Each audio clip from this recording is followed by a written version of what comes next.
Electronics రంగంలో గత 20 సంవత్సరాలుగా నూజివీడులో ప్రభంజనం సృష్టిస్తున్నది శ్రీవత్స ఎలక్ట్రానిక్స్ నూజివీడు. మా వద్ద ఏసీలు, ఎల్ఈడి టీవీలు, ఫ్రిడ్జ్లు, వాషింగ్ మిషన్లు, కూలర్లు, మిక్సీలు, గ్రైండర్లు, ఫ్యాన్లు మొదలగు అన్ని రకాల మీ ఇంటికి కావలసిన ఎలక్ట్రానిక్స్ ఐటమ్స్ విజయవాడ మరియు ఆన్లైన్ ధరల కన్నా అతి తక్కువ రేట్లలో లభించును.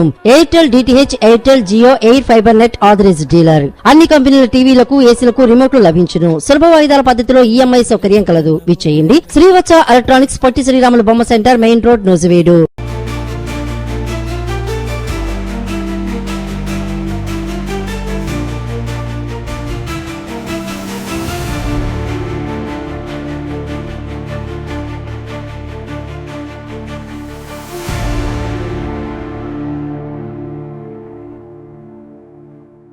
పాలమూరు ప్రాజెక్టుకు ఒప్పుకుంటే నల్లమల సాగర్ సహకారం. ఆంధ్రప్రదేశ్ కు కేంద్ర జల సంఘం ప్రతిపాదన. ప్రాథమికంగా విభేదించిన ఏపీ అధికారులు. కృష్ణా జలాల వినియోగంపై మరోసారి ఆంధ్రప్రదేశ్, తెలంగాణ మధ్య చర్చలు వేడెక్కుతున్నాయి. పాలమూరు రంగారెడ్డి ప్రాజెక్టుకు సంబంధించిన కేంద్ర జల సంఘం చేసిన ప్రతిపాదన ఇప్పుడు రెండు రాష్ట్రాల్లో పెద్ద చర్చకు దారితీసింది. పాలమూరు ప్రాజెక్టుకు ఆంధ్రప్రదేశ్ అంగీకరిస్తే నల్లమల సాగర్ ప్రాజెక్టుకు సహకారం అందించే అవకాశాన్ని పరిశీలించవచ్చని కేంద్ర జల సంఘం సూచించినట్లు సమాచారం. అయితే ఈ ప్రతిపాదనపై ఆంధ్రప్రదేశ్ అధికారులు ప్రాథమికంగా విభేదించినట్లు తెలుస్తోంది. దేశ రాజధాని న్యూఢిల్లీలో ఇటీవలి జరిగిన జల వివాదాల సమావేశంలో ఈ అంశం ప్రస్తావనకు వచ్చినట్లు సమాచారం. కేంద్ర జల సంఘం అధికారులు ఇరు రాష్ట్రాల అభిప్రాయాలను తెలుసుకునే ప్రయత్నం చేస్తున్నట్లు తెలుస్తోంది. పాలమూరు రంగారెడ్డి ఎత్తిపోతల పథకం తెలంగాణలో కీలక ప్రాజెక్టుగా భావిస్తున్నారు. మహబూబ్ నగర్, రంగారెడ్డి, వికారాబాద్, నారాయణపేట ప్రాంతాలకు సాగునీరు, తాగునీరు అందించడమే లక్ష్యంగా తెలంగాణ ప్రభుత్వం ఈ ప్రాజెక్టును నిర్మిస్తోంది. ఇదే సమయంలో ఆంధ్రప్రదేశ్ కూడా నల్లమల్ల సాగర్ ప్రాజెక్టుపై ఆసక్తి చూపుతోంది. రాయలసీమ ప్రాంతానికి నీటి అవసరాలు తోడ్పడడంలో ఈ ప్రాజెక్టు కీలకంగా మారుతోందని అధికారులు భావిస్తున్నారు. సమావేశంలో కేంద్ర జల సంఘం అధికారులు మాట్లాడుతూ ఇరు రాష్ట్రాలు పరస్పర సహకారంతో ముందుకు వస్తే సమస్యలకు పరిష్కారం దొరకవచ్చని సూచిస్తున్నట్లు సమాచారం. పరస్పర అవగాహనతో ప్రాజెక్టులపై ముందుకు వెళ్లాలని కేంద్రం అభిప్రాయపడినట్లు తెలుస్తోంది. అయితే ఆంధ్రప్రదేశ్ అధికారులు కొన్ని అంశాలపై అభ్యంతరాలు వ్యక్తం చేస్తున్నట్లు సమాచారం. ముఖ్యంగా కృష్ణా జలాల పంపిణీ, నీటి వినియోగ పరిమితులు, భవిష్యత్ అవసరాలపై స్పష్టత కావాలని కోరినట్లు తెలుస్తోంది. ఉన్నతాధికారి మాట్లాడుతూ రాష్ట్ర ప్రయోజనాలను దృష్టిలో పెట్టుకుని మాత్రమే నిర్ణయం తీసుకుంటామని తెలిపారు. కృష్ణా నదీ జలాల విషయంలో రెండు రాష్ట్రాల మధ్య ఇప్పటికే పలు వివాదాలు కొనసాగుతున్నాయి. రాష్ట్ర విభజన తరువాత జల పంపిణీ అంశం తరచూ చర్చకు వస్తోంది. శ్రీశైలం, నాగార్జున సాగర్ నీటి వినియోగంపై కూడా గతంలో అనేక సార్లు విభేదాలు వెలుగులోకి వచ్చాయి. జలవనరుల నిపుణులు చెబుతున్న వివరాల ప్రకారం కృష్ణా బేసిన్ లో నీటి వినియోగం ప్రతి ఏడాది పెరుగుతోంది. సాగు, తాగునీరు, పరిశ్రమల అవసరాలు ఎక్కువ అవడంతో రాష్ట్రాల మధ్య సమన్వయం చాలా ముఖ్యమని వారు చెబుతున్నారు. పాలమూరు ప్రాజెక్టు ద్వారా తెలంగాణలో ఎండ ప్రాంతాలకు నీరు అందుతోందని ఆ రాష్ట్ర ప్రభుత్వం చెబుతోంది. వేలాది ఎకరాలకు సాగునీరు లభిస్తోందని, గ్రామీణ ప్రాంతాల్లో తాగునీటి సమస్య తగ్గుతుందని అధికారులు పేర్కొంటున్నారు. మరోవైపు ఆంధ్రప్రదేశ్ అధికారులు మాత్రం కృష్ణా జిల్లాలో తమ హక్కులు దెబ్బతినకూడదని స్పష్టం చేస్తున్నట్లు సమాచారం. రాయలసీమ, దక్షిణాంధ్ర ప్రాంతాల భవిష్యత్ అవసరాలను కూడా పరిగణలోకి తీసుకోవాలని వారు కోరుతున్నట్లు తెలుస్తోంది. ఒక రైతు నాయకుడు మాట్లాడుతూ నీటి విషయంలో రెండు రాష్ట్రాలు జాగ్రత్తగా వ్యవహరించాలి అని అన్నారు. రైతుల ప్రయోజనాలు ముఖ్యమైనవి అని అన్నారు. ఈ అంశంపై రాజకీయ పార్టీల మధ్య కూడా చర్చ కొనసాగుతోంది.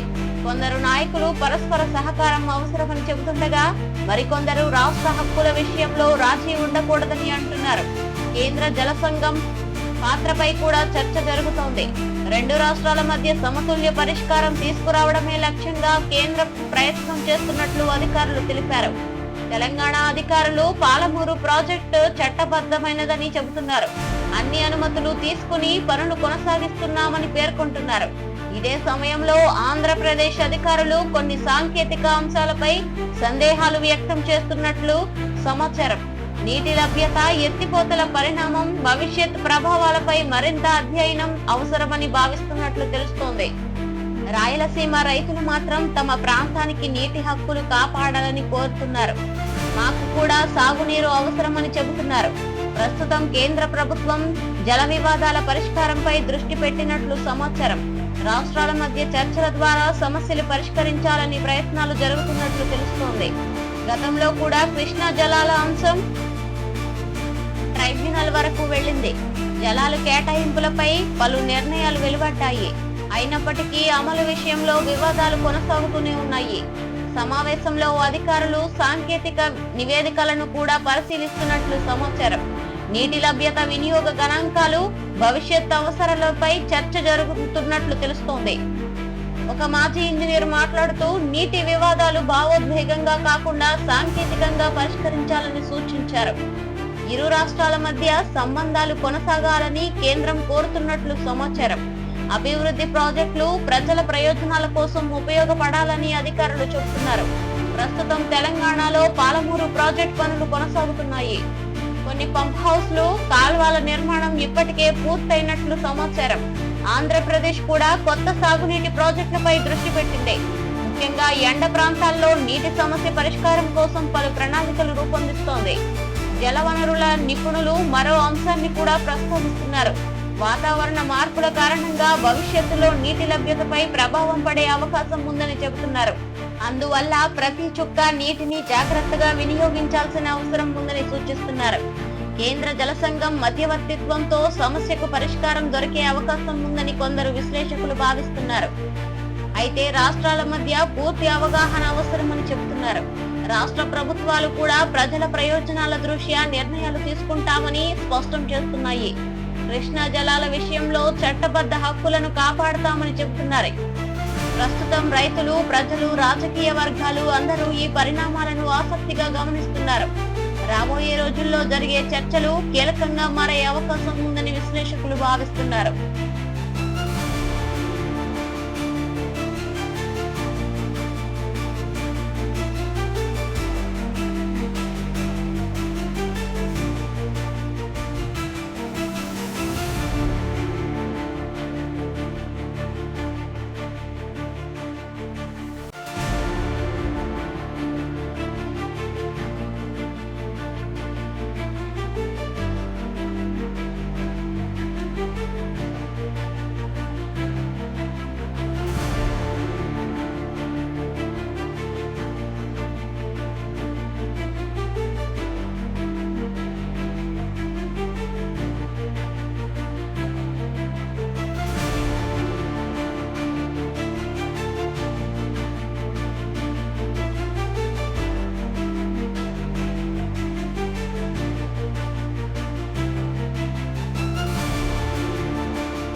హైదరాబాద్ లో ఫుట్పాత్ల ఆక్రమణలపై హైకోర్టు సీరియస్.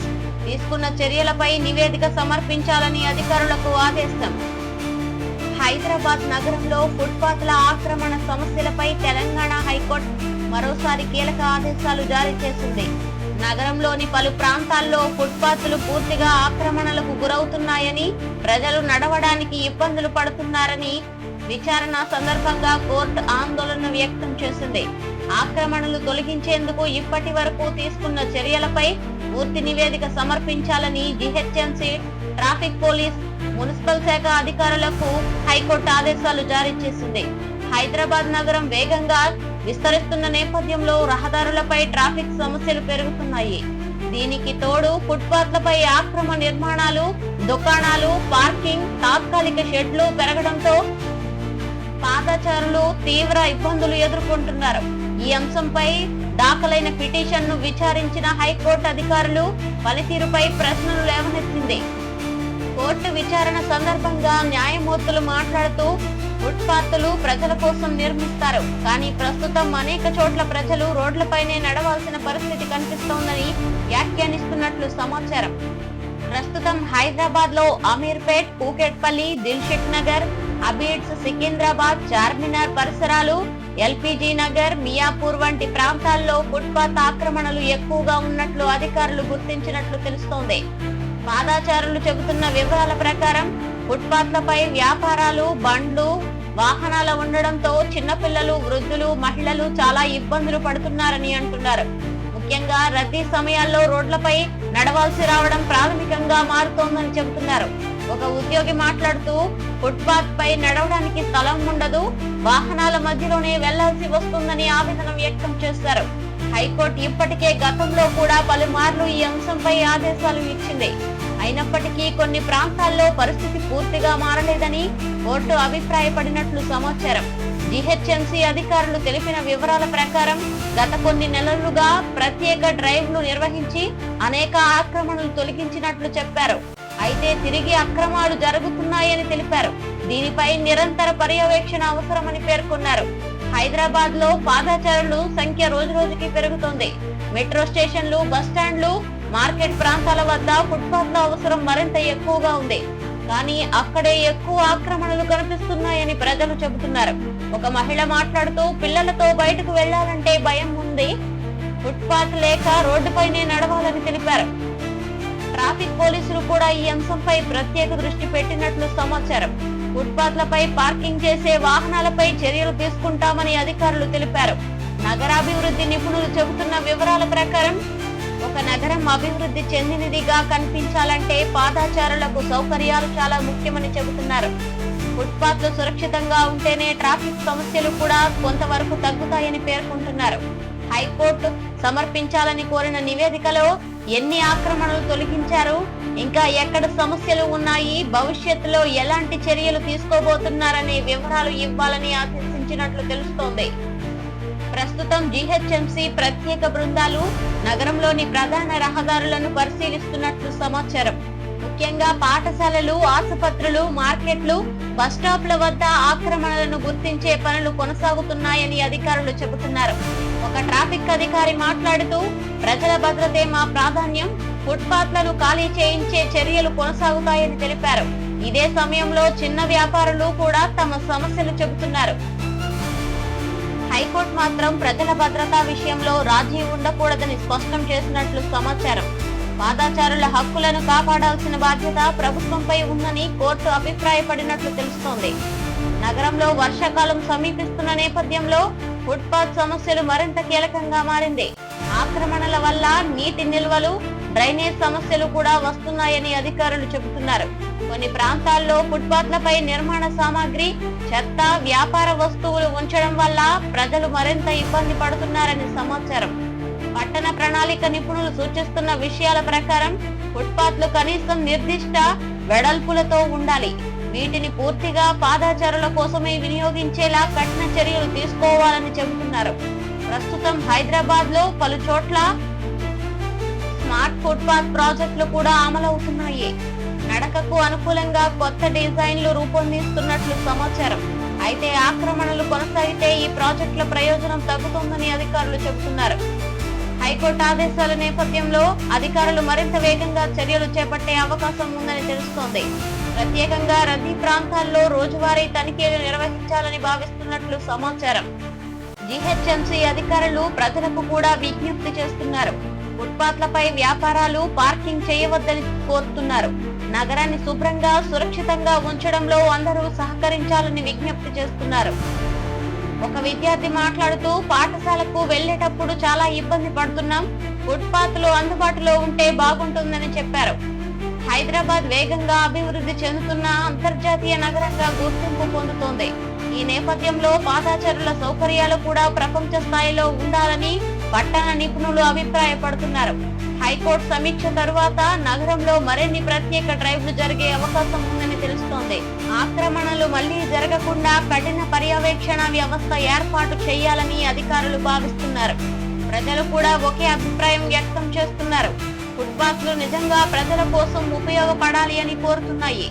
రాబోయే రోజుల్లో అధికారులు సమర్పించే నివేదిక ఆధారంగా హైకోర్టు మరిన్ని ఆదేశాలు జారీ చేసే అవకాశం ఉందని న్యాయ వర్గాలు చెబుతున్నాయి.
భారత రక్షణ సామర్థ్యానికి మరింత ఊతం. కర్నూలులో గైడెడ్ క్షిపణి ప్రయోగం విజయవంతం. డిఆర్డీఓ శాస్త్రవేత్తల కీలక పరీక్షలు. భారత రక్షణ రంగానికి మరో కీలక విజయంగా defence research and developments organisation అంటే డిఆర్డీఓ నిర్వహించిన గైడెడ్ క్షిపణి పరీక్షలు విజయవంతమయ్యాయి. ఆంధ్రప్రదేశ్ లోని కర్నూలు సమీపంలోని డిఆర్డీఓ పరీక్షా కేంద్రంలో నిర్వహించిన ఈ ప్రయోగాలు భారత రక్షణ సామర్థ్యాన్ని మరింత బలోపేతం చేశాయని అధికారులు తెలిపారు. డ్రోన్ ద్వారా ప్రయోగించగలిగే అత్యాధునిక గైడెడ్ క్షిపణి వ్యవస్థను విజయవంతంగా పరీక్షించినట్లు సమాచారం. ఈ పరీక్షల్లో ULP GM-V3 ను ఉపయోగించినట్లు అధికారులు వెల్లడించారు. ఈ క్షిపణి గగనతలం నుంచి భూమిపై ఉన్న లక్ష్యాలను అలాగే గాల్లో ఉన్న లక్ష్యాలను కూడా ఖచ్చితంగా ఛేదించగలిగే సామర్థ్యం కలిగి ఉందని తెలిపారు. కర్నూలు సమీపంలోని నేషనల్ ఓపెన్ ఏరియా రేంజ్ లో ఈ ప్రయోగాలు నిర్వహించారు. పరీక్షల సమయంలో క్షిపణి లక్ష్యాన్ని అత్యంత ఖచ్చితత్వంతో తాకినట్లు సమాచారం. దీంతో భారతదేశం స్వదేశీ రక్షణ సాంకేతికలో మరో ముందడుగు వేసిందని రక్షణ నిపుణులు అభిప్రాయపడుతున్నారు. రక్షణ మంత్రి రాజ్నాథ్ సింగ్ ఈ విజయంపై స్పందిస్తూ భారత రక్షణ రంగానికి ఇది గొప్ప విజయమని అన్నారు. స్వదేశీ సాంకేతికతతో అభివృద్ధి చేసిన ఈ క్షిపణి దేశ భద్రతను మరింత బలోపేతం చేస్తోందని పేర్కొన్నారు. డిఆర్డీఓ అధికారులు తెలిపిన వివరాల ప్రకారం ఈ క్షిపణి ఆధునిక సాంకేతికతో రూపొందించబడింది. డ్రోన్ నుంచి ఉపయోగించే విధంగా ప్రత్యేకంగా అభివృద్ధి చేశారు. ఇది ఫైర్ అండ్ ఫర్గెట్ విధానంలో పనిచేస్తోందని తెలిపారు. అంటే ఒకసారి ప్రయోగించిన తరువాత స్వయంగా లక్ష్యాన్ని గుర్తించి దాడి చేయగల సామర్థ్యం దీనికి ఉందని వివరించారు. ప్రస్తుతం ప్రపంచ వ్యాప్తంగా డ్రోన్ ఆధారిత యుద్ధ సాంకేతికతకు ప్రాధాన్యం పెరుగుతోంది. చిన్న డ్రోన్ల నుంచే ఖచ్చితమైన దాడులు చేయగల ఆయుధాల అభివృద్ధిపై దేశాలు దృష్టి పెడుతున్నాయి. ఈ నేపథ్యంలో భారతదేశం కూడా స్వదేశీ సాంకేతికతో ముందుకు సాగుతోంది. ఒక రక్షణ నిపుణుడు మాట్లాడుతూ డ్రోన్ ఆధారిత క్షిపణి వ్యవస్థలు భవిష్యత్ యుద్ధాల్లో కీలక పాత్ర పోషిస్తాయని అన్నారు. ఈ పరీక్షల్లో గాల్లో ఉన్న లక్ష్యాలపై కూడా క్షిపణి విజయవంతంగా పనిచేస్తున్నట్లు సమాచారం. డ్రోన్లు, హెలికాప్టర్లు వంటి లక్ష్యాలను కూడా ఇది ఛేదించగలదని అధికారులు తెలిపారు. డిఆర్డీఓకు చెందిన హైదరాబాద్ లోని రీసెర్చ్ సెంటర్ ఇమారత్ ఈ క్షిపణి అభివృద్ధిలో ప్రధాన పాత్ర పోషించింది. ఇతర ప్రయోగశాలలు కూడా ఈ ప్రాజెక్ట్ లో భాగస్వామ్యం అయ్యాయని సమాచారం. భారత్ ప్రస్తుతం ఆత్మనిర్భర్ భారత్ కార్యక్రమంలో భాగంగా స్వదేశీ రక్షణ తయారీపై దృష్టి పెడుతోంది. విదేశీ ఆయుధాలపై ఆధారాన్ని తగ్గించి దేశీయంగా తయారీ పెంచాలని కేంద్ర ప్రభుత్వం లక్ష్యంగా పెట్టుకుంది. ఈ క్షిపణి తయారీలో భారతీయ పరిశ్రమలు, చిన్న మరియు మధ్య తరహా సంస్థలు కూడా భాగస్వామ్యం అయ్యాయి. దీంతో దేశీయ పరిశ్రమలకు కూడా కొత్త అవకాశాలు లభిస్తాయని అధికారులు చెబుతున్నారు. భారత సైన్యానికి కూడా ఆధునిక సాంకేతిక ఆయుధాలు అందించేందుకు కేంద్ర ప్రభుత్వం ప్రత్యేక ప్రణాళికలు అమలు చేస్తుంది. కొత్త తరం క్షిపణిలు, డ్రోన్లు, రేడార్లు వ్యవస్థల అభివృద్ధిపై దృష్టి పెడుతోంది. కర్నూలు ప్రాంతం గత కొన్నేళ్లుగా రక్షణ పరీక్షలకు ముఖ్య కేంద్రంగా మారుతుంది. విశాలమైన పరీక్షా ప్రాంతం ఉండడంతో పలు ప్రయోగాలు అక్కడ నిర్వహిస్తున్నారు. ఈ క్షిపణి వ్యవస్థలో అధునాతన గైడెడ్ టెక్నాలజీ ఉపయోగించినట్లు సమాచారం. లక్ష్యాన్ని గుర్తించే సెన్సార్లు, డేటా లింక్ వ్యవస్థలు ఇందులో ఉన్నాయని అధికారులు తెలిపారు. భారతదేశం ఇప్పటికే అగ్ని, పృథ్వీ, బ్రహ్మోస్ వంటి అనేక విజయవంతమైన క్షిపణి వ్యవస్థలను అభివృద్ధి చేసింది. ఇప్పుడు డ్రోన్ ఆధారిత క్షిపణిల రంగంలో కూడా పురోగతి సాధిస్తోంది. రక్షణ రంగం నిపుణులు చెబుతున్న వివరాల ప్రకారం ఇలాంటి ఆయుధ వ్యవస్థలు భవిష్యత్తులో సరిహద్దు భద్రతలో కీలక పాత్ర పోషించవచ్చు. ముఖ్యంగా తక్కువ సమయంలో ఖచ్చితమైన దాడులు చేయడానికి ఇవి ఉపయోగపడతాయని చెబుతున్నారు. ఈ పరీక్షల తరువాత క్షిపణి భారీ స్థాయిలో తయారీకి మార్గం సగమవుతోందని అధికారులు తెలిపారు. భారత్ డైనమిక్స్ లిమిటెడ్ వంటి సంస్థలు ఉత్పత్తిలో భాగస్వామ్యం అవుతున్నట్లు సమాచారం. ప్రస్తుతం భారత యువ శాస్త్రవేత్తలు రక్షణ సాంకేతికతలో కొత్త ఆవిష్కరణలు చేస్తున్నారు. దేశీయ పరిశోధనలకు ప్రభుత్వం కూడా ప్రోత్సాహం అందిస్తోంది. భారత స్వదేశీ రక్షణ తయారీలో ప్రపంచ స్థాయికి ఎదగాలని కేంద్ర ప్రభుత్వం లక్ష్యంగా పెట్టుకుంది. రాబోయే సంవత్సరాల్లో రక్షణ ఎగుమతులను పెంచాలని ప్రణాళికలు రూపొందిస్తోంది. ఈ విజయంతో అంతర్జాతీయ స్థాయిలో భారత్ రక్షణ సాంకేతికతకు మరింత గుర్తింపు వచ్చే అవకాశం ఉందని విశ్లేషకులు భావిస్తున్నారు. ప్రస్తుతం DRDO మరిన్ని ఆధునిక ప్రాజెక్టులపై కూడా పనిచేస్తోంది. భారత రక్షణ రంగంలో స్వదేశీ సాంకేతిక పెరగడం వల్ల విదేశీ దిగుమతుల ఖర్చు కూడా తగ్గే అవకాశం ఉందని నిపుణులు చెబుతున్నారు. కర్నూలు ప్రజలు కూడా ఈ విజయంపై ఆనందం వ్యక్తం చేస్తున్నారు. మా ప్రాంతంలో దేశ రక్షణకు సంబంధించిన కీలక పరీక్షలు జరగడం గర్వంగా ఉందని పలువురు చెబుతున్నారు. DRDO అధికారులు భవిష్యత్తులో మరిన్ని పరీక్షలు నిర్వహించే అవకాశం ఉందని తెలిపారు. ఆయుధ వ్యవస్థలను మరింత ఆధునికంగా మార్చే దిశగా పరిశోధనలు కొనసాగుతున్నాయని చెప్పారు. దేశ భద్రతను మరింత బలోపేతం చేయడమే శాస్త్రవేత్తల కృషితో ఎంతో ముఖ్యమని కేంద్ర ప్రభుత్వం పేర్కొంది. స్వదేశీ రక్షణ రంగాన్ని ప్రపంచ స్థాయికి తీసుకువెళ్లేందుకు పూర్తి సహకారం అందిస్తామని తెలిపింది.